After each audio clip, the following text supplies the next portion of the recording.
Okay, guys, so I'm going to pop on this video about, from Crypto Rich Politics. He's going to have a few people on, Joaquin Flores and Tom Luongo, and I think they give an interesting take on politics and what's going on, especially with the Iran war.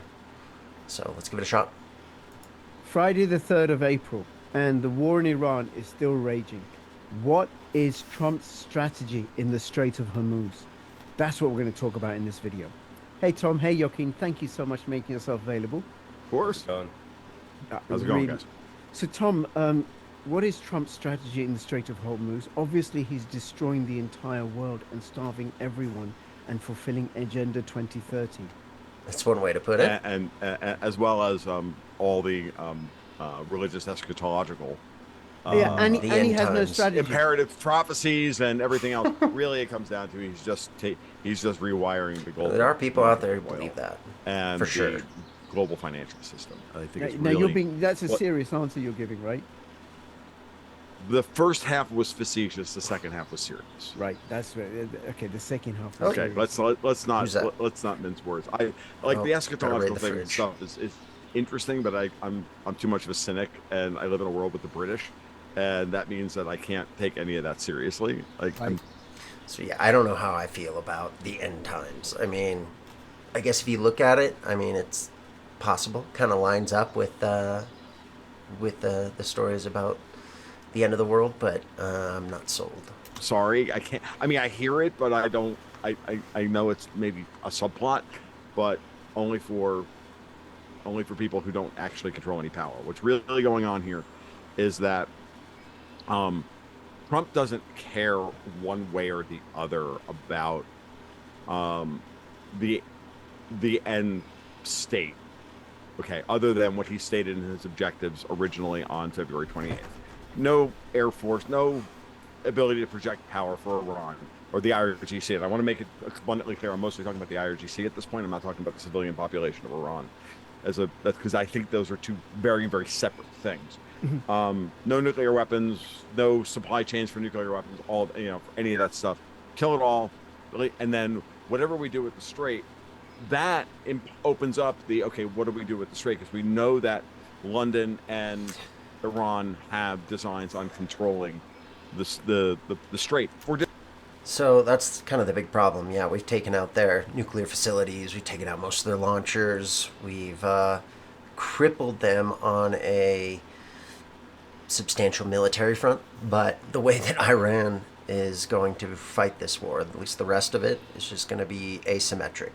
They're going to use drones, they're going to use missiles, they're going to use whatever they can to keep the Straits of Hormuz closed and get the rest of the world, you know, pissed off. Whether that's pissed off at them or pissed off at the United States, I don't know. But that's kind of the big sticking point as far as what's going on right now. Different reasons. Iran for what they believe is, or for the IRGC, what they believe is geopolitical concerns, or whatever they have their concerns. But for the British, it's very simple. They control the P&I, the shipping insurance, and therefore the flow of money for the global economy is underwritten in London, and it's about maritime insurance and the flow of money based on that. Trump does not want to have the world pay that premium anymore, or at the very least, if the world is going to pay that premium, they're going to pay that premium to the United States because we're the ones that guarantee global shipping. So basically, what he's talking about right now is the United States Navy is the one that ensures global shipping and free lanes of, trade. And by London, it doesn't necessarily mean the British people. He means the City of London or the Bank of England, and also a company called Lloyd's of London, which is essentially a company that insures most shipping around the world.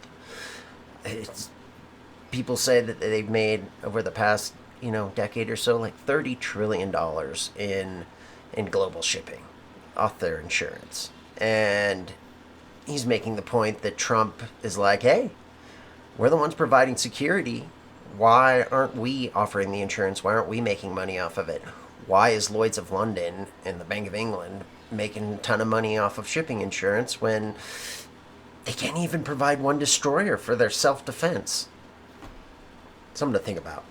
And when you step back, and I think it's actually more the former than the latter, but I happen to take a generous view of Donald Trump, whereas everybody tends to take a very cynical approach.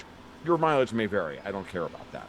Um, but understanding that London has been, this is the what is the remnant of the British Empire that needs to go away, and Trump is like, look, I'm not going to send my Navy out there. I'm not going to send my boys. I'm not going to send American taxpayer money and everything else to guarantee global shipping and have everybody else profit off of it. So, like, by the remnants of the British Empire, what he means is basically the Bank of England, which essentially controlled the pricing of the dollar through the euro-dollar market. Euro-dollar market being offshore dollars. There's more dollars outside the United States than inside the United States. Kind of started with the Marshall Plan. We gave the ability to banks outside the U.S. to make loans in U.S. dollars, which in a sense created a lot more dollars outside the United States than in. But back to the British. The British, their empire, they don't have the military, they don't have the people, but they've kind of sustained a pseudo empire through their banking, through the Bank of England or City of London, whatever you want to call it, and their series of banks in the British Cayman Islands and Virgin Islands, blah, blah, blah, blah, blah, that are known for, let's just say, laundering money for cartels and other seedy ventures like rich people that want to hide their money from the government, so on. It's pretty well known. That's what it, because if you do the math, you realize that all the money goes out and very little of the benefit accrues back to us in America. And if you take the totality of everything that Trump has been doing, and it's a hard thing to see because he's a scattershot and he doesn't tell you what his strategy is and everything else. Every once in a while he does, and he negotiates it open air over the air, and he negotiates in his Trumpian way in real time, live on television, as opposed to with statecraft. What you see and what is actually happening are completely different things. And so you have to look at what's being done, what the net effects are, and then go, oh, that's what's happening. And so what he's done is he said this on Wednesday night on his speech, and he's clearly freaking exhausted at that point. He said, look, the oil's available to you, right? You can go and get it if you want it. It's there. We've done the hard part. We've taken away most of the blackmail. And if you want, you can buy oil from us. But if you do so, you're going to buy our insurance and our reinsurance at the same time. Whoop. And with the United States ramping up not just production, everybody's just focusing on 3 million barrels a day. So basically what he's talking about is our NATO allies that have not helped us. What they can do is they can send ships and they can send help down to the Straits of Hormuz, where they get most of their oil. 20% of the world's oil comes out of the Straits of Hormuz. But the United States is pretty much self-sufficient. In fact, we're a net exporter.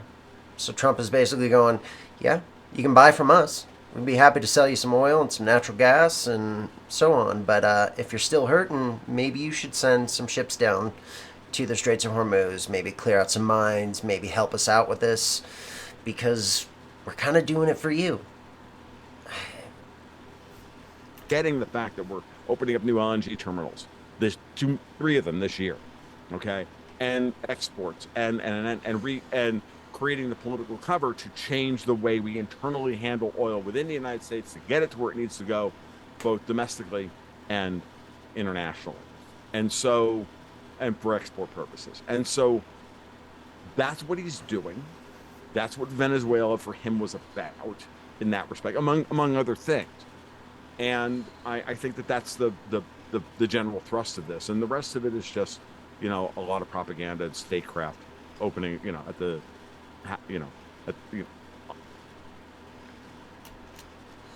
So essentially he's saying the reason we did Venezuela before we did Iran is to get another source, a large source of oil available to us before we took on this issue in Iran.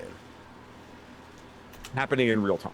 But most of it is just statecraft, which I know that Joaquin covers on a regular basis. So I'll turn the microphone over to Joaquin. No, keep I going. like Joaquin. Keep going. I want you to feel like you've got it out of your system, man. You're only. And once you start watching these Sorry, guys, Joaquin, you'll understand that Tom Luongo I I is learned my known for lesson That's what I last just got. time. dribbling on. He goes on rants. You, Keep going. you're just gonna drink from your mug, right? I'm gonna drink from my Do you? single I colored mean, mug. do you agree? Disagree? Oh, okay. I mean, Well, this is no, where- I don't. this I is- don't disagree. I don't Right. disagree. I'm approaching it from an angle of there were for a long time, for many years, there were a number of very well articulated policy level problems, both Pentagon, intelligence, that said, look, if you go into Iran, these are the things that are going to happen, right? The Iranians are going to strike Israel very hard. If they strike Israel too hard, they're going to trigger Israel's existential response, and that would be a nuclear bomb on Tehran. So there's a limit to what Israel can do. As Mike Pompeo explained a few times, a number of years ago, Iran has enough of an arsenal of ballistic and hypersonic ballistic missiles to eliminate Israel a number of times over. The catch is you only need to eliminate Israel one time over. He said they can do it quite a few numbers of times over. So basically, what he's saying is Iran, for the past, I don't know, half decade or so, has just been creating missiles and drones and the ability to send so many missiles and drones into Israel that they wouldn't be able to intercept them all. I don't trust media reports, and they're generally written by people who don't know what they're doing, and they're reporting figures that they don't know where they come from. But this is what we work with when we're just making suppositions. Like we're just saying, See, that's the big problem with the mainstream media is oftentimes they don't know what the hell they're talking about. They just read off a script and they have no idea where their information came from, but they're going to spew it out anyway. Bloomberg reported that, in this conflict so far, the United States may have taken out as much as 1/3 of their launch platforms or 1/2 of their launch platforms. Okay, whatever. Whenever there seems to be this idea that Iran has run out of missiles or that their missile launchers are being reduced in number, then they surprise everyone and there's a big volley and a lot of things happen. So I take all that information with a grain of salt, but I do know that all of the intelligence and the military assessments and their projections about what would happen with Iran being able to close the Strait of Hormuz and what would happen. So, yeah, I mean, definitely take everything with a grain of salt.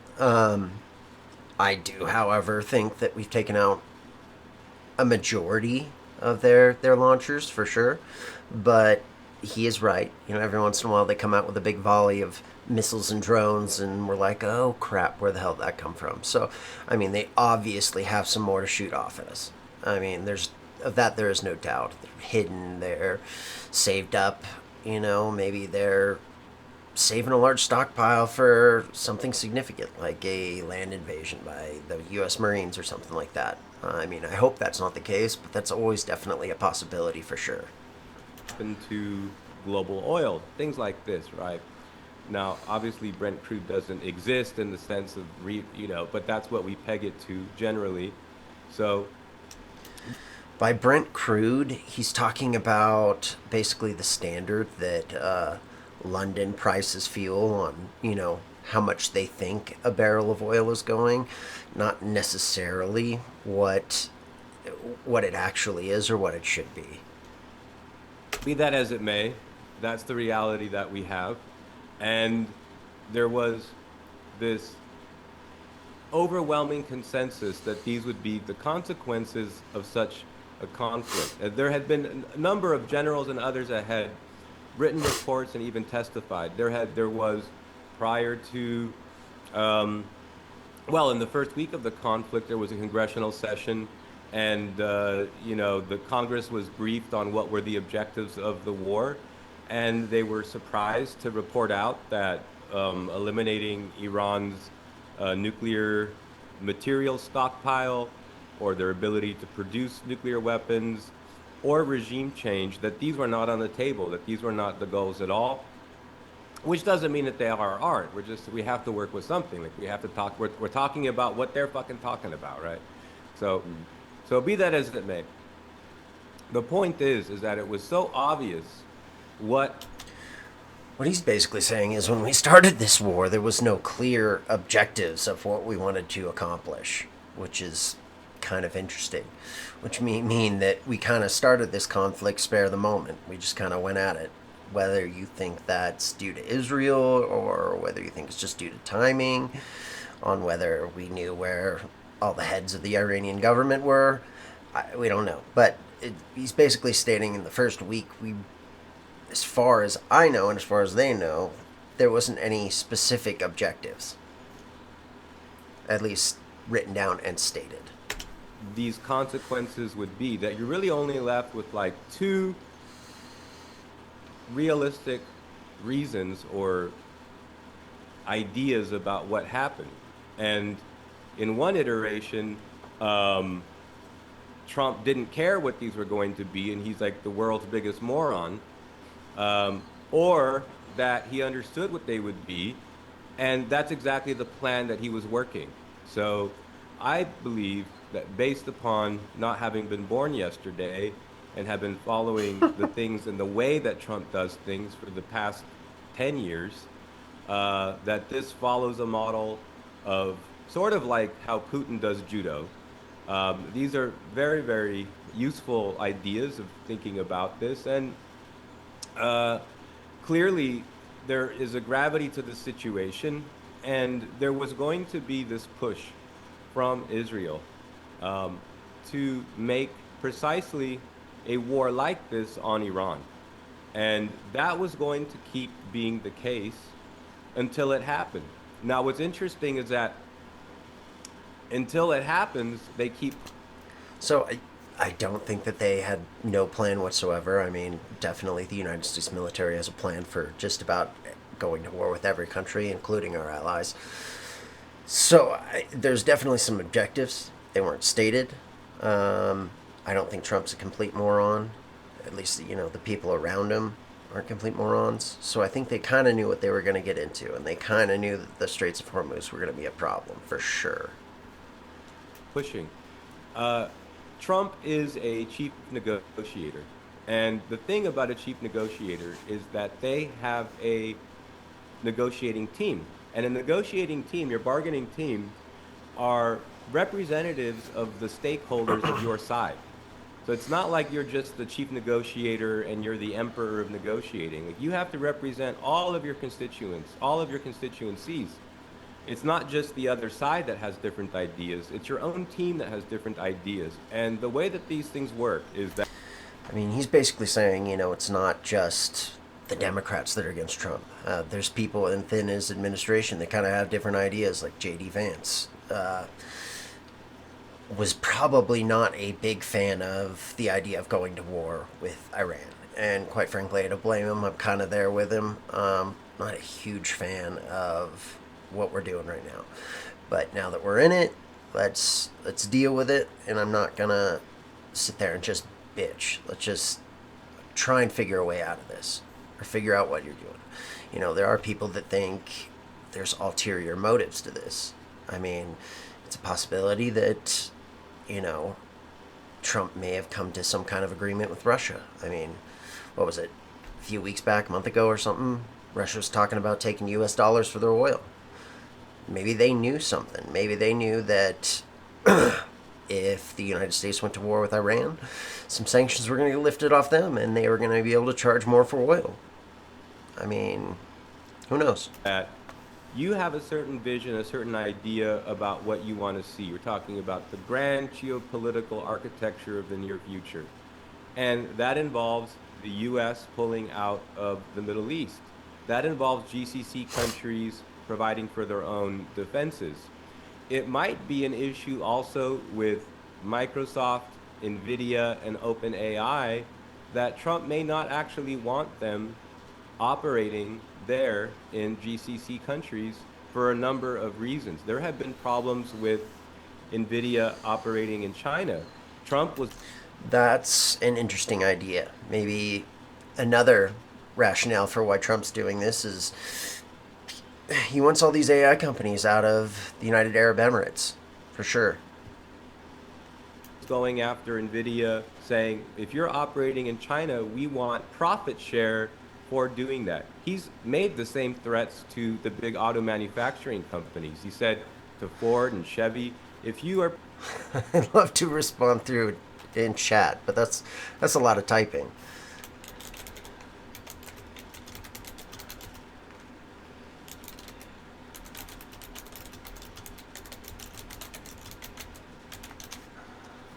producing out of the United States, then we're going to tariff you, our own domestic companies. We're going to tariff you as if you're a foreign company producing outside the United States. So what I see is largely Trump engaged in an outsourcing of US policy through Iran that he can't do directly because of the nature of the power dynamic of his own bargaining team. There are people on his bargaining team that are saying, war with Iran, war with Iran, war with Iran. And they're like going to be these fucking annoying dogs nipping at his heels until the fucking end of time. And the guy's 80 years old. Maybe he'll have a third term. Maybe he will. Anything is possible. But most So basically, what he's talking about is you're going to have these people like Israel, you're going to have the Republicans, that are hardcore Zionists that are just going to keep nipping at his heels. You got to take care of this. You got to take care of this. Well, now he's in it. Let's see what happens. probably not. And what's going to come next is not going to be anyone like we have in Trump. Whoever comes next, Democrat, Republican, it's not going to be anyone that has the degree of independence that Trump has. So Trump has to solve so many things now over the next 2-3 years that have to irreversibly change the world to set the United States and the Western world and balance with Russia and China. That is going to be something that we can rely on for the next 2-3 decades, because that's how long it is. It's only every couple decades that history produces figures in certain parts of the world that are like Trump. Now, you can love him, you can hate him, but you can't. So basically, what he's saying is Trump is a polarizing figure, and they only come around every few generations. Whether you like him, you hate him, he is changing the world, and he's going to make a big impact. What he's also talking about is he's got a few years to make a really big impact, and kind of switch us over to this multipolar world. The United States is not the hegemon it once was. And you got to figure out why he's doing this. I mean, there's obviously ulterior motives to what he's doing. Can't deny that he has been paradigm shifting. You might think this is a fucking nightmare, you might think this is a fucking dream, but you can't deny that this has been world shaking. So history doesn't produce figures like Trump this often. He has a lot of things to take care of in a short amount of time. And these things have to more or less hard set a lot of the ways that things are going to be moving for the next, 15 to 30 years. So it's interesting that the Iranians have hit, these data centers, and maybe these are data centers and other things that ought to be in the United States or some enlarged version of the United States. Maybe they should be in Greenland. I don't know. But certainly we have Alberta, we have Canada as a question, we have Greenland, we've already secured the Venezuelan oil, and we did it while keeping the socialistic kind of government in there that 65% of the people that live in Venezuela kind of like. So fuck it, go for it. Another point that he might be making here is that Trump isn't necessarily in the business of nation building. I mean, we went into Venezuela, we took out Nicolas Maduro, we kept their socialist government in there. Essentially what Trump is doing is he's not necessarily trying to get rid of the IRGC. He's just trying to find someone there that's going to work better with him, get better control over what's going on. You know, there's nothing good comes from us nation building for sure. You know, that's it's one way of doing it. It might be one way of getting to work. You know, you get what you want out of the country that you're get entangled with, and that's good enough. We're not looking to be Captain Save-A-Ho. Like, why have this ideological view that we're going to be doing nation building and spreading democracy? Like, that's always been a failure. You have to kind of go with what the basic majority of the population wants. Same in Iran. It's going to be the mullahs. It's going to be Ayatollah somebody or other running Iran. So why not make peace with people? Why not do things in ways that make sense for everybody? So that's my general view on the way that Trump does things. That's how he's been doing things. Like, he didn't say to North Korea, you must join South Korea and become, you know, the next grass-eating Japan, like, you know, South Korea will become. He didn't say that, right? He said, I like Rocket Man. He said, I like, you know, the other day he says, you know, the funny thing is that at Wharton Business School, we learn all these things about markets and whatnot, and we learn about free enterprise, and you do really well when you regurgitate that stuff at Wharton. But we have to look at China and reality and say, you know what, their system works really well, and you know, so this is. And he's making a decent point. I mean, China's system does work well to a degree, not necessarily great for human flourishing, but you know, they have gained quite a bit of supremacy in the world. Like, there's no doubt that the China of 2000 is not the China of 2026. For sure, they've gained a lot of power. And just more of, we're not going to try and change the world. We're just going to try and get the world to work with us better and get what we need out of it. He's a thinking person that's very flexible, and I don't look at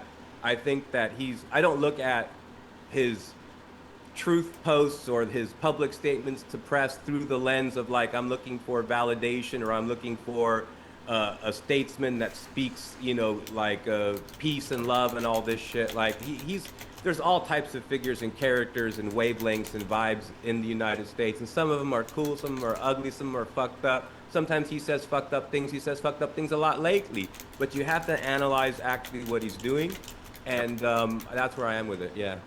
Yeah, no, Joaquin, that was really, really well done. I really appreciate that perspective, because that's a filter. You're filtering a lot of the specifics that I was going into, or, you know, I'm thinking about. It dovetails. It does. Yeah. So go ahead. I'm sorry. No, I've been thinking about what you've said, not as clearly as you said it, Joaquin, about him outsourcing U.S. policy through Iran. I'm thinking there are outcomes of this that I and many of my friends and family in the pro-Palestinian anti-war left would want. The removal of American bases from the Middle East, the ending of NATO, the Israel's getting a black eye, a really bad black eye. It's no longer a safe haven for the Jews. I think Galloway said on Sunday over 1 million Jews have left, over 1 million Israelis have left. I don't know over what time frame, but that's not a safe place for them anymore. Yeah, so it can't be going on, carrying like the way that it has done. Bit. I was doing some traveling a couple years ago, and the airports were filled with Israelis, and they weren't tourists. They were leaving. They were leaving Israel, and this is. No, that's interesting. Apparently, there are a lot of Israelis leaving Israel right now, and quite frankly, I don't know if I blame them. Not everybody wants a missile falling on their house. And it also goes to show that there is a genuine difference in ideas and politics within Israel. They're not a monolith, that's for sure. This is something that has been going on. They can't keep people, and then during the conflict, all you heard about was people leaving. People want to leave Israel. It's there has been problems for a long time economically, and then with the war. Anyway, I'm sorry to interrupt. That's good, but it also, I think, undermines the entire Greater Israel project. How on earth are they going to occupy such a large landmass with a shrinking population, and all they're going to do is provoke more antagonism, more enemies? Tom. I was going to say, this is the only way that you do that is with a Praetorian model. Like, go back to the Ian Burling game, the Praetorian model of having, guys on the ground. It's that Roman model of having, boots on the ground, enforcing the rule and of the oligarch in effect. And I'm like, and I don't see that model there. Like that, I don't see that. Like the whole Greater Israel thing, it boggles.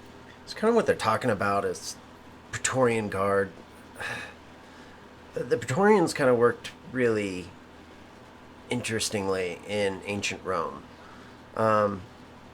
They served as kind of an elite guard, an elite military unit for the emperor, but at times they killed the emperors and kind of enforced laws and the rules of another source, not necessarily the emperor. Because the emperors, sometimes the Praetorian Guard would take them out if they didn't like what they were doing. And that's another interesting thing to think about with, basically rulers in any country, whether that's the case, whether it's exactly them that's rooting for things, or if they're just being told to do things. My mind that people would actually fall for that. I'm sure there are Zionists in Tel Aviv that believe in this stuff, and I just don't think I don't think there's a lot of them. Some of them may have more power than they should, but when you get but this is why I've been saying since last June that what was necessary was for the Israeli people to feel what it's like to feel this on Saturday, like it or not, they need to feel it and go, my God, we're not safe. The Iron Dome can't help us. Our government has failed us and all of this stuff, so that they can go, this is not, so that those people can be discredited. Same thing with American neocons or Christian Zionists here in the United States. We have to watch the process of feeling the pain, and there's some pain here. Like, it's not a lot of pain, not compared to everybody else, obviously. But, this is this is part of the process of deprogramming people from the bullshit and the propaganda of the old version of the Great Game, or the old rounds of the Great Game that we've been living under. If you think of the Great Game of British dominated geopolitics, we keep playing rounds of this. Every 20 years or so, we have another round ends. Everybody made their moves. They placed their workers on the table. To call it a worker placement game, we place our workers on the table. That's something to think about. The reason he's going on about the UK or the British is essentially after World War II, Britain started giving up its colonies and they kind of split borders. But it's weird that everywhere they split borders or created countries or set things aside, there's conflicts everywhere. Whether that's Israel, Palestine, and the Arab countries around it, or whether that's Pakistan and India. It just seems like they broke up the borders in weird areas to where almost every border they created, there's a conflict in it. Cut our shit, and then we move on to the next round, and we go, okay, so now where are we? And then we move to the next round. The problem is that this is not a 6-round game. This is an endless game, at least in their mind. And the thing that I've been thinking about with Trump recently a lot is that, like it again, as Joaquin pointed out, like him or don't like him, hate him or love him, it does not matter. He is a man who is thinking at a level and willing to make decisions at a level that all of us are not willing to make. Like it or not, that's the way it is. I think Vladimir Putin is that kind of guy. I think Xi is that kind of guy.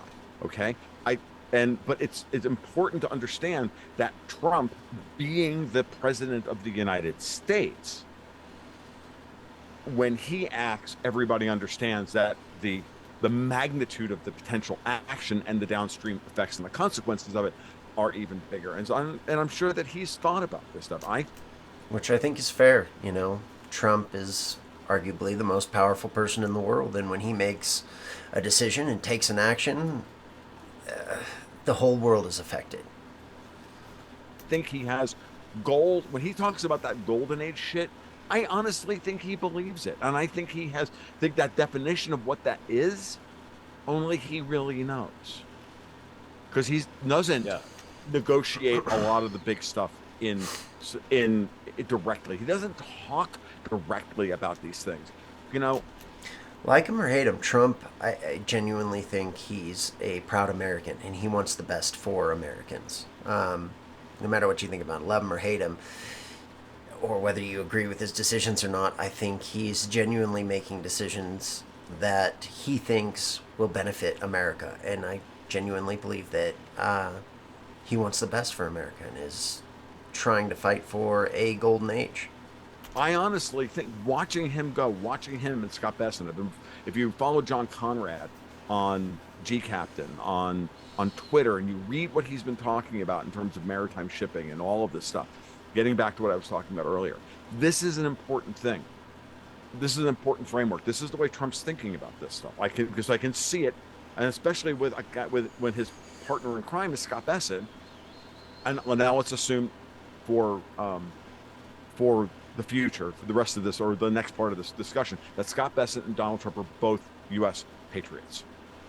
Let's just like make that an assumption. When you do that assumption and you run those boundary conditions, you realize that Besson is doing the exact same thing in the financial markets to get control of the dollar, the collateral, and the plumbing that Trump is doing at the geopolitical level. And they're both saying, look, if we have to take a hit in the domestic policy space. So basically, what he's talking about with Scott Besson is, let's just assume that he's a patriot. What is he doing at the Department of Treasury? Well, he's trying to get control of the U.S. dollar again.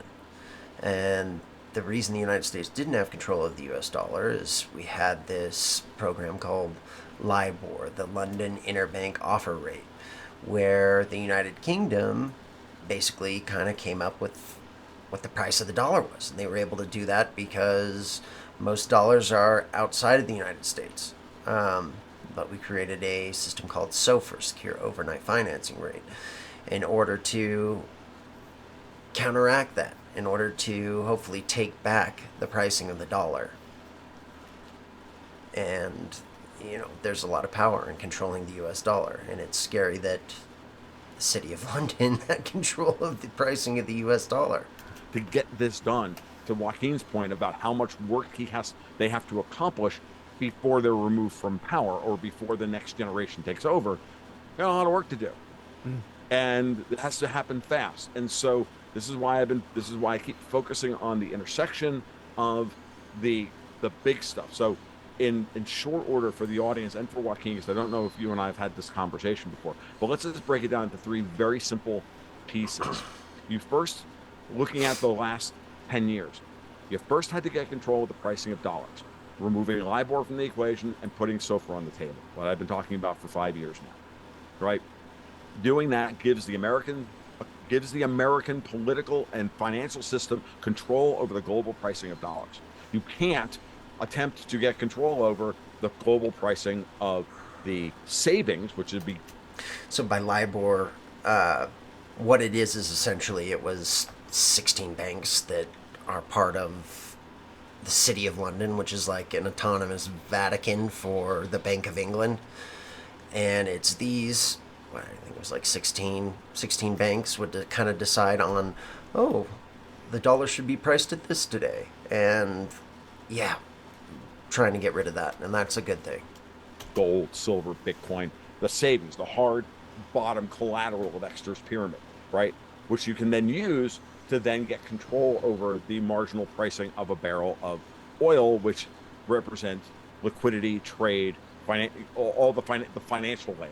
So it's like first you got to get control of the price of dollars, then you got to get control of the tier zero capital, so that you can then rebuild a new financial architecture for the world based on Britain not having control, or the City of London not having control over that and the empire born in piracy, and attempt, in a sense, and I think philosophically, begin the change of the world where we have partners, not colonies. So basically, what he's kind of talking about is getting control of commodities, whether that's gold, silver, oil. That's just kind of the direction we're heading. We're going to start basing less on fiat, more on actual commodities that are scarce and have actual value. And by controlling that, it's another lever to control the pricing of the dollar in the world economy.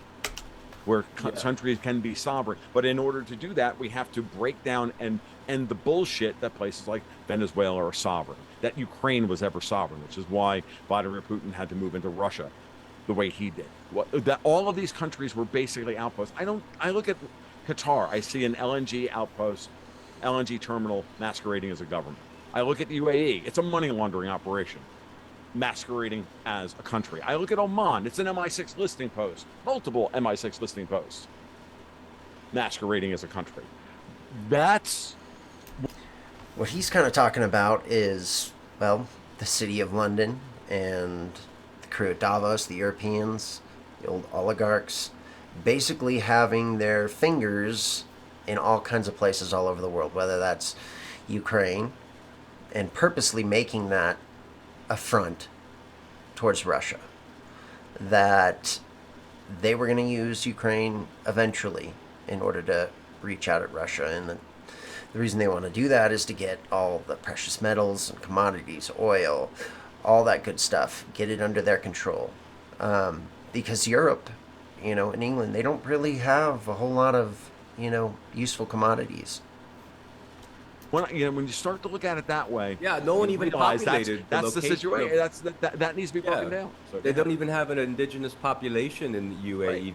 These are Yemeni tribes that the British moved in there to start controlling things, So you also have to understand that Britain, when they broke up their empire, they had their fingers all over the Middle East. They controlled a lot of the Middle East. They controlled a lot of places in the world where you start to see conflicts. And to believe that they don't have at least a small grip on everywhere that they used to control, that includes Iran, well, it'd be kind of foolish to assume that the city of London, the banking empire, has no control over any of Britain's old colonies.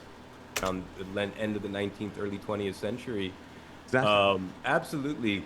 Your point about LIBOR is also one that I think people should pay particular attention to.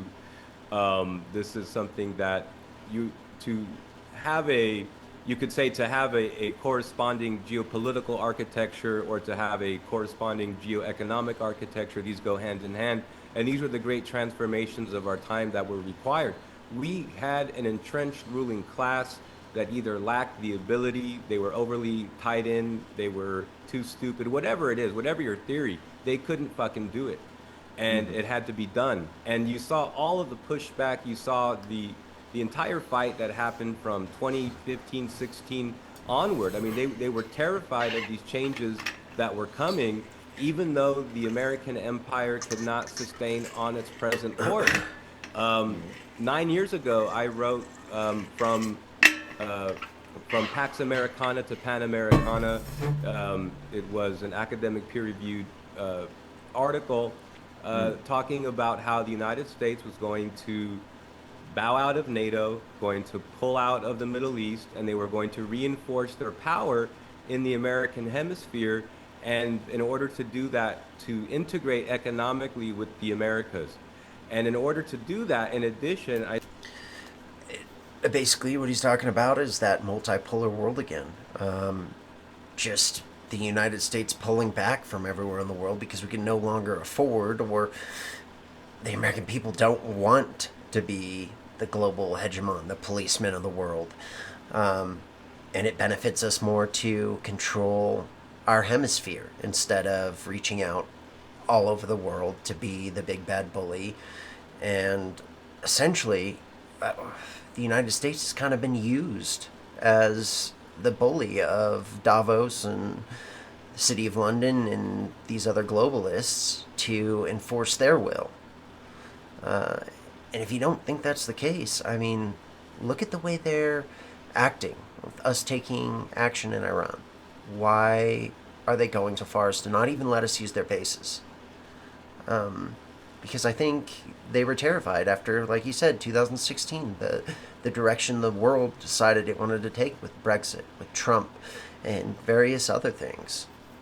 They said, they actually can't go against a lot of the narratives about national liberation and sovereignty that had popped up. Like a lot of the old ruling class that the U.S. had done these coups with in Latin America over the years, or these military dictatorships, they're tied in with like these old entrenched Spanish and Italian families. They're tied in with the Vatican in the most fucked up ways.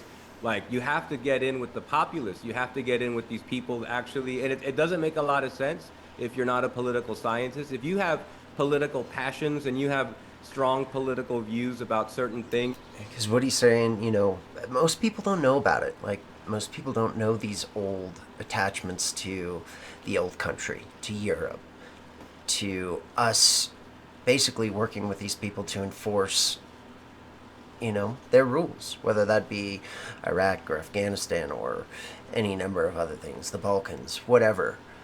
And he's talking about the switch over to populism. People that are looking out for themselves. Basically, the MAGA wing. The populists that just, they're tired of trying to enforce all these rules on the rest of the world that doesn't even necessarily benefit the United States. Like, why are we spending billions on our Navy enforcing global shipping lanes, but the City of London is basically collecting all the shipping insurance? That doesn't make any sense, does it? Then you're maybe not the best person to look at this in an objective lens. But the truth is a lot of people in Latin America are leftist. And if Trump were to have gone into Venezuela and tried to like destroy this leftist regime, there would have been guerrilla warfare. They would have blown up the oil terminals. It would have been like no chance, And so the way he did it was the perfect way to do it. Or, maybe you could imagine a better way, but the way that happens pretty fucking good. And then you have to look at Greenland. This is. That's another thing. You had, right before this happened, you had the globalists, Davos, all these old European oligarchs and stuff talking about how Maria Machado should be taking over in Venezuela. But Trump was like, I think we're just going to keep the same regime and just get him to work with us. And that's what he did, and it pissed off a lot of people. 30 to 50 billion barrels equivalent of oil. Oil equivalent in terms of how power goes, and that's untapped. The City of London and the Danish king have been in the fucking way, saying we don't want anyone to have this. Like, imagine if the stupid fucking excuse my French, but imagine if the stupid fucking Danish had been able to tap into fucking Greenland.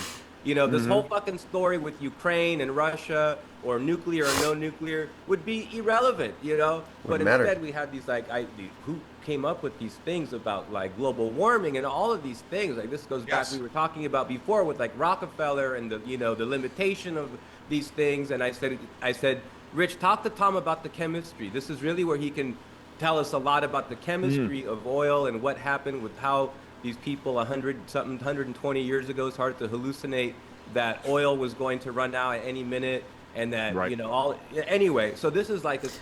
Basically, he's kind of talking about I think you call it abiotic oil, that it is not based off of old dinosaur fossils, that the earth naturally produces oil, and that these old Rockefeller families, these old American oligarchs and people that controlled the oil business, led everyone to believe that there was a limited supply or very little of it, and that we were going to run out, making it super precious in order to make a lot more money. Ongoing fucking problem, and the wheel has to be broken. Wars that are unnecessary. Trump broke it. Now, when I see the things happening in Iran, and I'm saying, I've been doing OSINT military geopolitical analysis for years, and we used to be able to look at real and be like, okay, that's what's happening. Now shit's AI. Like now it's like, who knows the degree of coordination, the degree of kayfabe, the degree of bullshit, But if Sam Altman's feeling the heat, if Bill Gates, who still has considerable influence in Microsoft as a huge share owner. He's no longer the CEO, but whatever in Microsoft. If he's Right. feeling the heat, if they're going after NVIDIA, after NVIDIA Mhm. kind of said bye-bye, say, we're going to come in now, we're going to go, now we're going to go to China, and they're getting hit there, or they're going to be hit there, then it's like, what? This is crazy, because now they're not safe there. And Trump's going to say, Right. well, you might be safe in Greenland, or you might be safe, over here on this side, on this hemisphere. Why would you want to be in this, area over here where shit's going to be constantly whatever, right? Right, right, And right. look what happened. I mean, what are they going to? He's saying that, Trump is like, why wouldn't you come here where it's safe? Why would you locate all your businesses outside the United States where there's going to be constant conflict, yada yada? Whether that's part of his plan or if it's just working out like that, who knows? Tell their investors, these are publicly traded companies. What are they going to tell people that own stock in these companies? Oh, they're going to rebuild in Dubai. They're going to rebuild. No, no. So it makes perfect sense to keep the Iranians there. Like, why would you put like some, I don't know, whatever, imaginary The democracy thing is, that loves, that loves the EU or some shit in there? Like, so they're going to, Wasted like, why would you make, no, make, this is make it perfect. make it? It's very simple. Like at the end of the day, get rid of the guys who are suppressing the Iranian people so they can flourish. I look at it that way. I'm like, I just want. I see these. I see all of this as more of military actions of liberation. I don't like to call these things wars because we're not fighting wars here. These are all standoff. There's a whole lot. See, one of the things after the end of this conflict, I mean, I think essentially instead of nation building, what Trump is doing is just trying to get someone that's going to work with him. And someone will work with him so we can take the sanctions off. So Iran can charge the proper price for oil, not just selling it way below market to China and only China. There's a whole lot of military hardware being blown up, and not a lot of And that'll help that nation flourish by bringing in all that extra money. He can do a lot more with it. not a lot of people being blown up, relatively speaking, relative to the amount of firepower that's being put on the ground. Like I would seriously. like to share an opinion with you. Okay. Okay. So, Israel. Yeah. Okay. So Israel okay, needs to hold on. be. Okay. Go ahead. Hold on. Israel needs Yeah. to be shown certain things. There are certain boxes that have to be ticked. Everything Yes. that's being destroyed in Iran can be rebuilt. All the military stuff that's being destroyed in Iran, the Chinese are actively resupplying parts, drones, all this stuff, microchips, actively. That's not going to stop. The Iranians are going to rebuild their stockpiles. That's the non-issue. This is like the destruction of the military stuff is like this cover story for normies looking at the conflict through the lens of how Israel needs to understand the story. I don't want to get like overly cultural about things, but like there are certain cultures that are super fucking paranoid and neurotic, and those cultures need to be overly reassured all the fucking time. And this particular culture that we're talking about, the country that's north of Egypt and south of Lebanon, is particularly fucking neurotic and paranoid Yes, they are. about their own security. So like we're ticking these little boxes for them that's going to kind of let them feel safe about the situation, but the regime change in Iran, in a sense, I would say regime modification, happened a couple years ago. The helicopter that Raisi was in went down, boom, boom, right? The guy that's in there now, Pezeshkian's actually the reformer. Like these are the people, these are the people that we're talking to. These are the people that we will Yes. talk to. These are the people that we've Yeah. been coordinating with all the time. This is how we end. Of that, there is no doubt.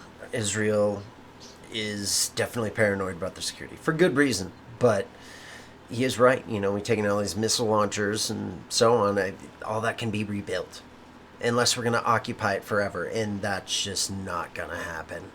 It's not.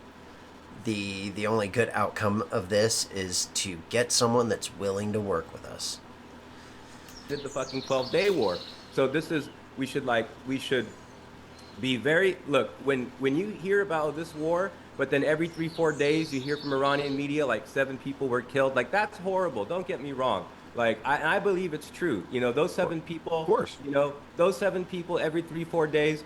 But and again, every single life is a tragedy. Don't get me fucking wrong. But that's not a war. I mean, like more people die of heart disease, more people die of fucking emphysema, more people die of, so like, and I'm not trying to relativize it, but I believe the Iranians, they would have all the interest in the world and say, oh my God, we lost 5,000 people. Oh my God, we lost 20,000 people, because that's how they do things. They're, That is another interesting thing. Is we're not hearing about mass casualties. Like that's not happening, at least relatively to a major war. There's not that many casualties for how much firepower we're dropping in Iran. And it would be to their interest for them to go, we lost 5,000 people, this and that. And that's another interesting thing to look at. They aren't saying that. Not trying to understate They're everything. not doing it. Just understand. They're just reporting, I think, pretty accurately their losses. The losses of the military's not getting hit. You haven't had soldiers really go at soldiers today. Okay, U.S. plane got shot down, and maybe some troops skirmished over looking for this pilot of a F-15 or F-35 or whatever. Okay, that's going to happen. But you don't have like 10. This is not like, remember like in the Desert Storm when Saddam's like whole caravan was like moving in, and the blah blah blah. There was like 10,000 soldiers killed at once or whatever. Yeah. None of that's happening. But all these things got to move. It obviously, Tom, you know very well. Trump talks about, okay, we're going to end the war today, and then different stocks, different prices go, different up and down. He's fucking playing it, and then the next thing, and then, oh, it's not, okay, blah, blah, blah, blah, blah. That's just been going on and on and on. Meanwhile, Trump, like I was saying, this is about bargaining team. Listen, people have to just understand, and they don't have to accept the fact in terms of like, they're not resigned to like not stopping it in the future, but they have to accept the fact that right now, Israel is part of the American bargaining team. Like, this is part of our greater empire, part of our greater realm, okay? Like we kind of negotiate on their behalf also. Like it or not, right? And so, right. If we didn't go through the stupid fucking thing, which on one level is completely stupid and doomed to fail, unless you had some other plan that actually is the point of what you're doing, which is actually what we're fucking doing. But the Israelis had to see, this is what happens. The Israeli population, like you were saying, had to feel this vulnerability. Like, oh, so this is what happens when fucking Benjamin Netanyahu has this fucking total war. This is what fucking happens when we go to war with Iran. Oh, Yeah, I mean, part of this is, could be just for Israelis in general to see what happens when we do go to war with Iran. And that the Iron Dome and the Iron Beam and David Sling are not impenetrable. They're going to get hit. They're going to take casualties. That this isn't a game and they're not invincible. Maybe they need to see that. Iron Dome doesn't work. That blah, blah, blah, blah, blah. So this is exactly how Trump does things. He takes you through the steps. Everything is a pedagogical fucking experience with Trump. Everything is like, imagine a politician just saying this is not going to work. Well, then you're going to have the naysayers saying, oh, we should have done it. Oh, we should have bombed Iran. Oh, we should have done this. But if we go through it, then we go through it all. We'll go through it and we'll see what happens. Okay, lesson learned. Not going to have this problem for 50 more years or whatever. Right. No, you have to. Yes, you have to like show people what's going on, because otherwise they're living in their heads. They're living in the Matrix. Yeah. And now we're trying to sit here watch it. We're trying to sit here asking experts who are all not really experts. They're just ideologues, right? Yes. Like, so True. I mean, again, media. when I watch this thing, when the neocons in the United States are all screaming that Trump's doing it wrong, I'm like, he obviously is doing it right. Right, when the Democrat, when John Bolton is screaming about, when you got people like John Bolton and Ted Cruz and stuff saying we're not doing it right, well, there's a reason for that. They're not happy with what's going on. When the Atlantic is screaming about it, when they're running obviously fake stories every fucking day in the Daily Mail, the Telegraph, the Financial Times, like Scott Besson having to come out and dress the Financial Times down in grave detail, like only the alpha gay could. I was like, oh my God, like I thank you, right. And so you're absolutely right, Joaquin. What I was getting at earlier was I just want to make sure, because I know you went off on that. I agree with you. I don't care about the future. I mean, I do care about the future of Iran. I want as few people to die as possible. I want them to live the lives they want to live and all of that happy jazz. But how are they going to do that if they've got this fucking private equity fund known as the IRGC with a military running around the world creating chaos that everybody that the entrenched, which is true. The IRGC. I mean, it's possible they could still have connections back to these old oligarchs, for sure. And And how are the Iranian people supposed to improve their lives if they have a government that just constantly sends all their money to terrorist organizations, whether it's the Houthis or Hezbollah or whatever, instead of spending money on their water infrastructure, or spending money on their electrical grid? Because I mean, there's a reason in January that the Iranians were out in the street. It's because they were having to endure blackouts. They're having issues with water. They're running out of water, and all of that is due to this government spending money on terrorist organizations and funding military operations all over the world instead of spending it on their people and helping their people flourish.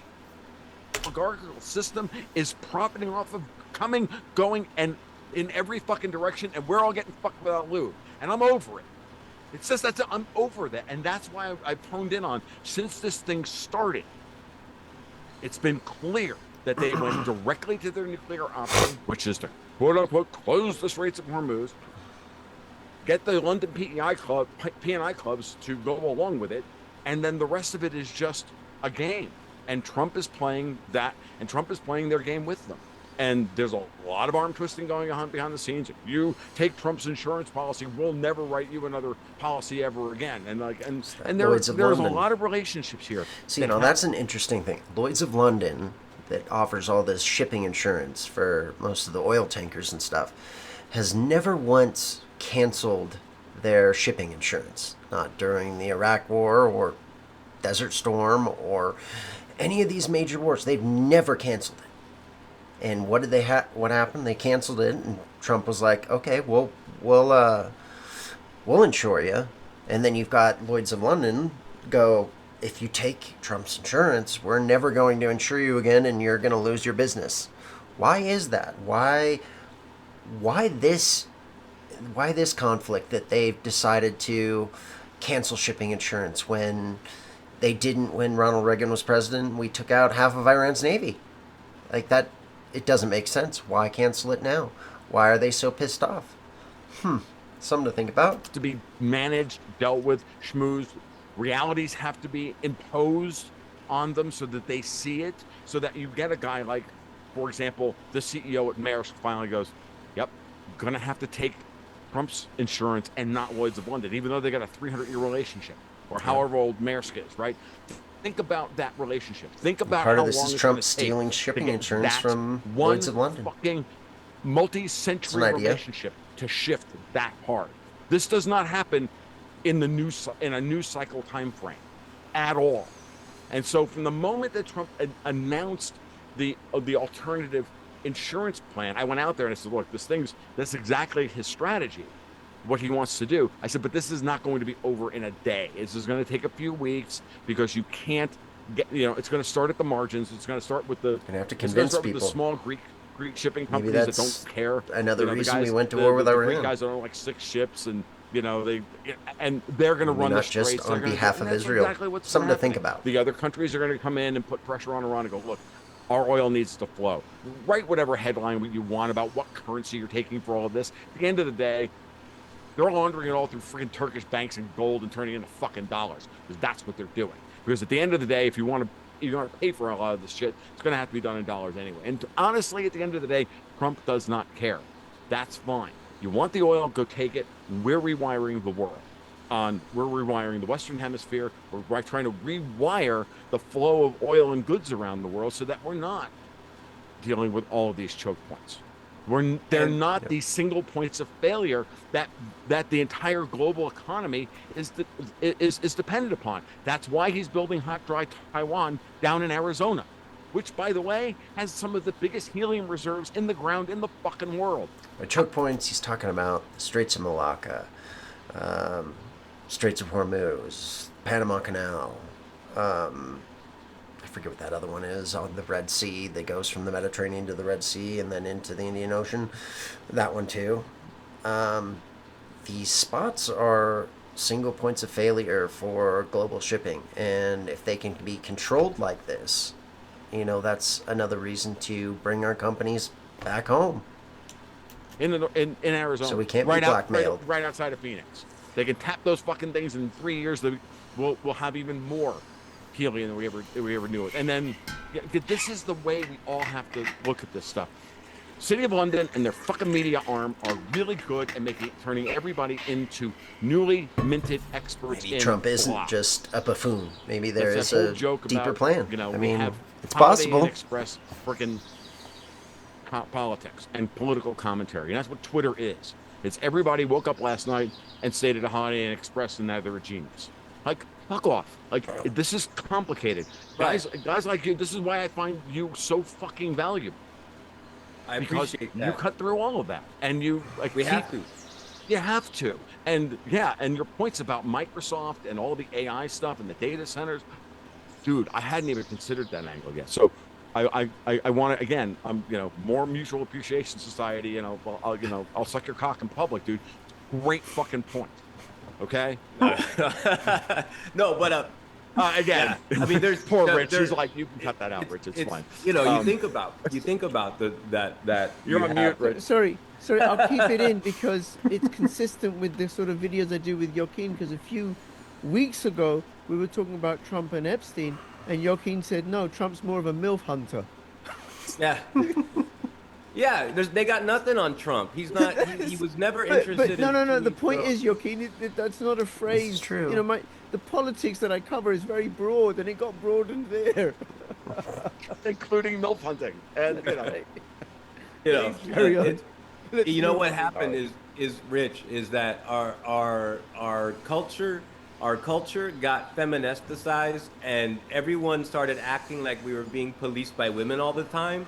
Like, I Right. don't know, like people who grew up in a different age knew that when the guys were at work and, you know, like the women were secretaries behind the glass door somewhere over there, like this is how we fucking talk. This is how it used to be.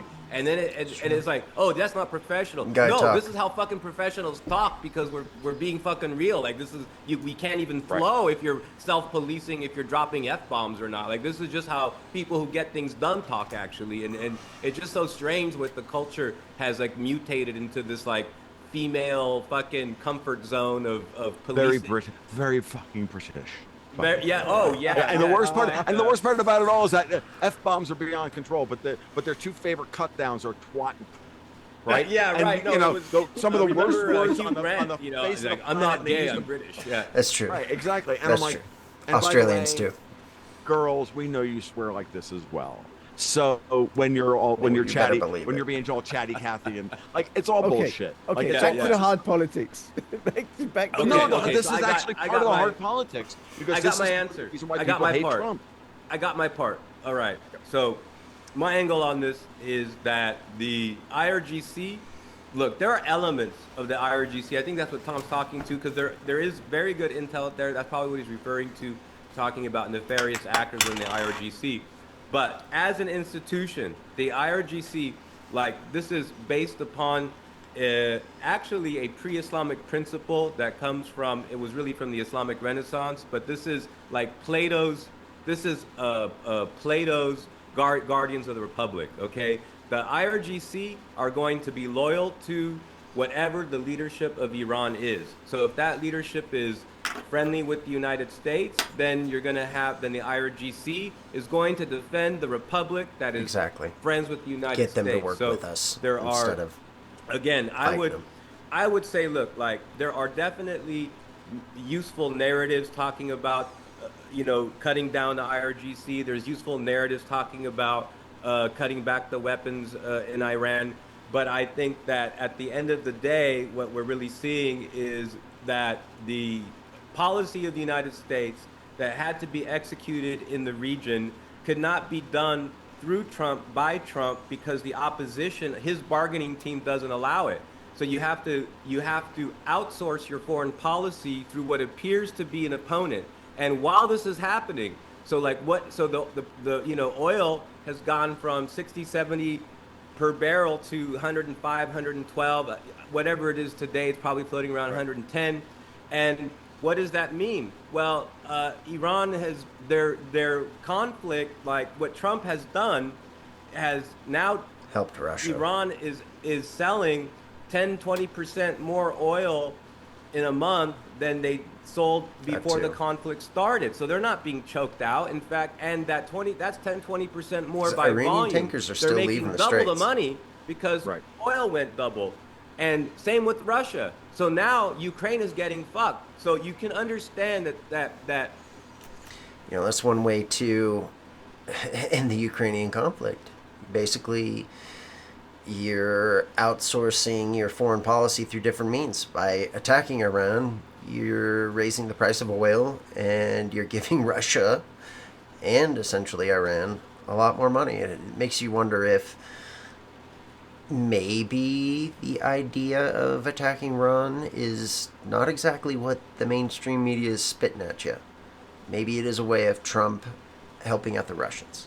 I mean, you got to think that, the leadership in France and England were not always our friends. In fact, during the Civil War, they were our enemies. They supported the South. They wanted the South to win. And the country that did help us and support us and sold us Alaska was Russia. In fact, the Russian Navy came into our ports to protect us. It's something to think about.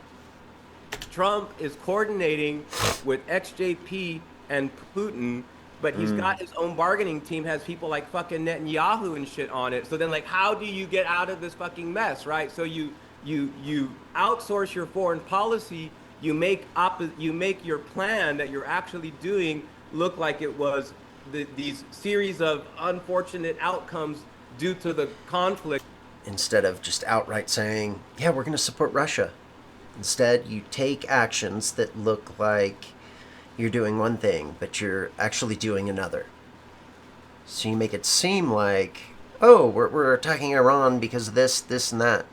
When in actuality, Russia's accepting US dollars for oil, and now we're raising the price of oil, helping Russia. And I guess technically helping Iran in a weird way. I mean, even though we're kind of destroying their shit. But it's something to think about. Maybe the actions that Trump is taking is not necessarily what it is perceived of by the rest of the world, the mainstream media. Maybe he's doing this with an ulterior motive that's not so obvious. Maybe he's doing this to get what he wants, and it's just not what people perceive it to be. When in fact those unfortunate outcomes are the thing that you're trying to do. Like, Ukraine is eating shit right now because they can't afford, because they're not an oil producer. Another thing to think about is there's talk of taking the weapons that Europe has been buying and sending it to Ukraine instead of us holding on to them and bringing them to the Iranian conflict. Trump's been fighting to get this war ended in Ukraine for, well, going on years now.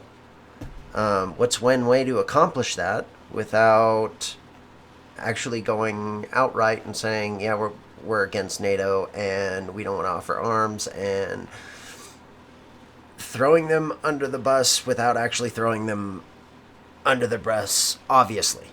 Ukraine can't afford, they have a huge logistic crisis.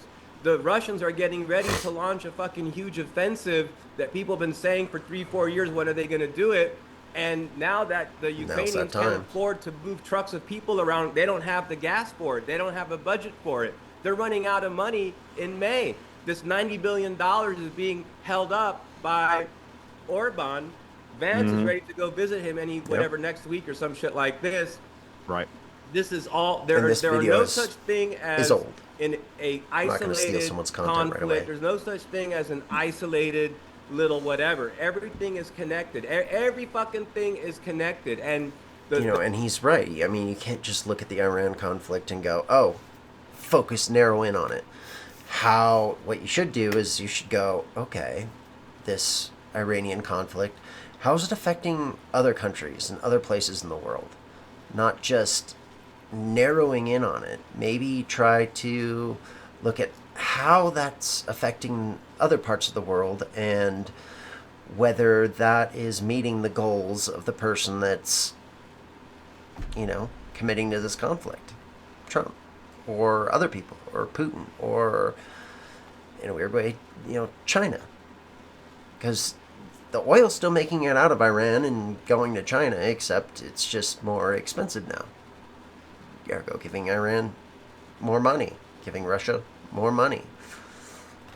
The thing that we got to push back against are people that want to say that the world is only as complicated as my little stupid fucking small mind is capable of understanding. And what we got to push back against are people that say like, no, no, no. Let's keep it simple. Let's just say that war happens because people are greedy. Let's just say that that blah blah blah blah. It's like no, no, no. Like the way that you think these principles operate is not how the fucking world operates. This is like the Russian dolls, like the one the Think next, of a bigger next, picture. the next, the next, the next. This is complicated strategy, and just because you're not fucking smart enough to understand what's going on doesn't mean that that's not what's fucking going on. So True. that's doesn't the mean problem, it's- is that we have an anti-intellectual Yes. culture in the West. People have written about it. There's this book called Anti-Intellectualism. Like, is this like people know about this? It's an embarrassment in the West for the rest of the world. You look at fucking China, and you've got these people going to fucking school, and they have these huge, crazy entrance exams, and it's like meritocratic, and so the whole fucking society is being run by guys with 160 IQs. Meanwhile, we've got these fucking trust fund kids running around copying fucking, cheating on tests, copying people's papers and shit, trying to fucking harvest ideas from the real thinkers out there. It's true. I mean, in the West, we kind of have a big problem with nepotism. All these people that went to Harvard are getting their kids into Harvard, and compared to China, which in a weird way is more meritocratic than we are these days. And that's why they're excelling where we're not. And then they're trying to like run shit, on bullshit mode, And then it's like, no wonder the fucking shit was crashing, right? No wonder the fucking shit's coming down because it was a lie built upon bullshit based upon excrement. So now it's like, it takes one dude though to fucking straighten things out. One dude and his team of loyal knights, whatever, like fucking King Arthur and the Knights of the Round Table. Like when I would look at fucking Trump in the Oval Office with like his cabinet, I don't know and if I shit, put I'm it like, that this way, is but fucking epic, that's and it's one way. aesthetic, but it's epic. And I don't even like half the shit that Trump says. I don't understand He says a lot of the stupid shit mentality sometimes. of a He lot of really his does. voters. Understand, like a lot of this is alien to me, but I fucking understand it. So understanding and agreeing are two different things.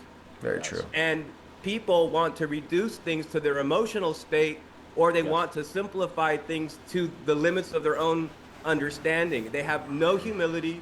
However smart Tom is, however smart I am, however smart any of the audience is, there's always going to be someone smarter. There's always going to be somebody smarter, taller, richer, younger, whatever in the world. In the world, right? That's just how it fucking works in the world. And people need to have some humility You and can be be the like, smartest person in okay, the room, there are but things going you're on not smarter than that the room. maybe I can try to understand if I, empty the glass so it can be filled again. So you can't fucking have all these stupid ideas about how the world works and then expect that you're going to understand how the world works. You just kind of have to let stupid ideas go so that you can actually have start to appreciate the complexity of things. And it is not simple. It is fucking complex. Yeah, Joaquin, it's a very important point. It's a point that I made a cornerstone last weekend. In discussing all this, and how many times have I said this over the years? But probably to you, and I know I've said this to Rich. You may be the smartest person in the room, but you're not smarter than the room. There you go. The room is smarter than you are, and Right. there's somebody in that room that knows something that you don't know. That's it. And so, therefore, it behooves you. This is part of the reason why we do what we do, what I'm why talking we about. sit down and suck each other's cocks and have a conversation and all that stuff, right? This is why we do what we do. And we don't, neither Joaquin nor myself hold ourselves up as some like grand fucking expert. We're just dudes having a cup of coffee, having a friggin' soda, sitting and bloviating into a microphone, trying to work shit out. Analyze in real different time, angles giving of people different our things. perspective of what we're seeing, And they do a good whether job. we're right or we're Very wrong. It does erudite. not matter in the end of the day because the Inquisition is honest, and that's what we're attempting to achieve here, folks. We agree on some things. We don't agree on others. It's interesting. The theme of that I've taken That was away good. from It's your okay to commentary disagree with today people. has been that you've really leaning into this idea that Trump is outsourcing his foreign policy to Iran. This is an idea that I've had in my head at various times over the last month. I don't talk about it very much. I think I talked about it more right at the beginning of the of the war, because Ian Burlingame and I were having a conversation about this, and he put that idea in my head. Trump is having Iran do things that he can't do directly, right? So because if he did it directly, the political fallout would be catastrophic for him at every level. But he can have Iran do that. And I'm like, that's a cool story, and I'm happy to entertain it. But my natural reticence is to say it's a cool story, love for it to be true, but I'm going to pull back on that. I'm going to ground my analysis and my perspective in this framework, right? Because that, and not because I disagree with it, because it's somebody else is going to do that one. I'm going to do this one. Right. Yeah. So you take care of this, you take care of that, you take care of this. And then eventually we're going to take all of our Venn diagrams and go, kind of looks like this, don't you think? Right. Again, to make it another point, I was chatting with, again, we were just up in Calgary. So I saw Alex Grainer, hung out with Matt Ehret a lot and a few other people. And got to meet Neil Oliver and, just a variety of fabulous people. Right. And of course, all my patrons, and we had a great time. But I was chatting with Matt Ehret on the last night before we left, Sunday night before we left, and it was me, Matt, and Alex were just standing there. We were doing cocktails and whatnot. We put on a social, Gigi, my people put on a social at the end of the thing. And Matt turned to me and he goes, I'm really glad you guys came by to my thing that I did. He did a thing in the afternoon, and he was going over the history of City of London, the Club of Rome, all of this stuff. And what Matt Ehret does really, really well. And he said, and he thanked me and Alex, and he said, you guys make it a lot easier for me to go out there and. And when talking about these old oligarchies within the old country, Europe and stuff, you got to think about the Club of Rome, the Fabian Society, their links to eugenics, their links to all kinds of weird shit. And they still exist today, and they have influence, and you should look into them. Maybe find some links that you weren't expecting. Do my thing now because of what you guys have picked up on. And I'm like, well, Matt, by the same token, you make our lives a lot easier because you're talking about shit that I don't have the time, energy, or inclination to go and read those books on. You're the academic. You're the intellectual and the academic, and you do it that way. Experts. Really. And stuff that And you don't Alex understand. does his thing brilliantly. You don't have time Joaquin for. does his thing brilliantly, and I do my thing, hopefully at times brilliantly, right? And that's all we can do, right? Does Rich know that we've all known each other for years? Like, of course he does. Yeah, oh, yeah. okay. All right. Yeah. So my point being is that this is to the audience. We can all disagree, and we can be on different fora, talking about different things that may seem contradictory to what we talked about. That, like, I'm saying one thing on a podcast with Tommy Kerrigan, and Joaquin goes and does the thing with Rich, and if he's talking about something completely different that seems to contradict what I'm talking about. And maybe so. You and I haven't had a conversation to try and find out where we agree and where we disagree. And she's back. But that doesn't mean that we don't like each other, that we don't respect each other, or anything else along those lines. That's very, very important. It was a great thing that Sean Newman put on this weekend at Cornerstone, because that was the theme of the weekend. Continue to talk, even with people you disagree with. Yep. I was one of the few people in the room that understood why I thought Trump was in the right to do what he's been doing. It was very difficult. That was not my. Depends upon your morality whether he's right or not. No, it was hard, but I'm okay. But it is happening. Because sometimes you have to just do what you think. You always do what you think is right, and then you let the people decide. And that's a very important part of all of this. There's a lot of people in this world, and I think it is really, truly one of those things. I've been saying it for 3 years, that 3D or 4D chess is just a new conspiracy theory. It's just a new CIA talking point to cover up, an MI6 talking point to cover up the fact that the world's fucking complex, and they're all running a fucking operation on it. It's not that hard, funny folks. That you're saying that. It's I've been saying that for years, whether I've said it to you before. I never thought about it like that before, though. Nick with Rogue New was just saying that it's occurring to him that this is that dissing strategy by calling it 5D or however D chess is a trope, and the history of it is like back in the 70s when you had regular magazines and newspapers before the internet. We're talking about some of the complex diplomacy that was going on at the time. gunboat, shuttle, etc. And Kissinger and Brzezinski. This expression came out in the press. This is 3D chess, guys. This is 3D chess. And then sometime around like when Putin is coming into power, or maybe 10 years after he's consolidated to power, sometime around 2010, the internet started talking about like, oh, 4D chess. In other words, like whenever someone would Yeah, say, just going from look, it 2D looks to like Putin is 3D, and then is 4D is being one is dimension just a beyond that. tool of Abramovich. It looks like he's just a tool of Yeltsin, because look, Abramovich and Yeltsin endorsed him, and people would say, no, this is a plot. Like he's cozying up to these oligarchs. He has to work with these oligarchs, but he's not being controlled by these oligarchs. In fact, Right. he's making moves to control them.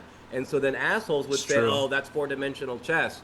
So the origin of dissing strategy by calling it four-dimensional chess has its origins in people trying to say that Putin was actually controlled by the very oligarchs, which we know where they are now. Like Abramovich fucking moved to fucking the UK and all this other shit. So I mean, they had to flee the Gorkowski in country jail, the whole ultimately. 9 yards, right? That there is So no it doubt. was, I don't think and anyone's controlling Putin. it's I just so don't. stupid that Think about it. it's just such a funny thing. Again, I think it's a lack of humility. It's people want to make the world as simple as they're comfortable understanding it, and That instead is a of problem. appreciating that. People want to think that they understand the world, and they don't. And they're willing to simplify what's going on in the world because they're uncomfortable with not knowing what's going on. The world is a very complex place. Things are hidden in plain sight, and the more complicated a thing that you can come up with, the more hidden or unlikely a thing seems. That's exactly where it's going to be done, in the most unlikely and unexpected of places. Yep. And the other thing I think about the 4D chess, because I've been thinking the same thing recently as well, that it's a way of disabusing analysis. Don't look into this. Don't inquire Yes. into this. Just nonsense. Mhm. 4D chess, right? Trump's a moron. Don't come up with this 4D chess nonsense, right? It's designed to mislead us.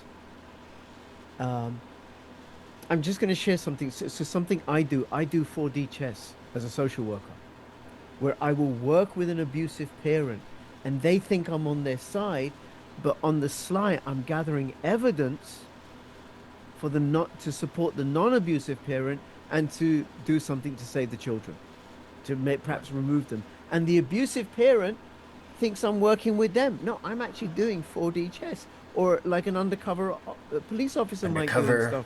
No, that's just social 4D worker. chess. No, it happens. People do this, and then what happens is we get misled by those that are running cover for the abusers, which is why it's so important for everybody here to go to t.me/new resistance, which is Joaquin's Telegram group, and also tomluongo.me, where you can find all of Tom's. All right, guys, this is pretty much over. But I really do enjoy their analysis. This is Crypto Rich Politics. He has a great show. He has interesting people on. You should watch Joaquin Flores. He's very erudite. He's very smart, and he has an interesting way of looking at the world. And Tom definitely has some interesting ideas when it comes to Trump, and they all both come together and try to make you think. At least, look at something like the Iranian conflict or war or whatever you want to call it, and go, okay, well, how is this affecting the rest of the world? How could this be part of Trump's plan? How does it affect other things in the world that he wants to happen? How does this affect Russia? How does it affect China? Are they truly being hurt that bad by this? Is it a way of pulling weapons away from the Ukraine? A way of reinforcing Russia's army? You kind of got to think about stuff like that and how we are switching into a multipolar world. The United States can no longer be the hegemon that tells everyone what to do all the time, everywhere in the world. It's just not in our interest. It's not. And populism is taking hold everywhere in the world. Anyway, guys, I hope you enjoyed this. I'll link this video in the channel below. And yeah, hope you guys have a good one. Peace.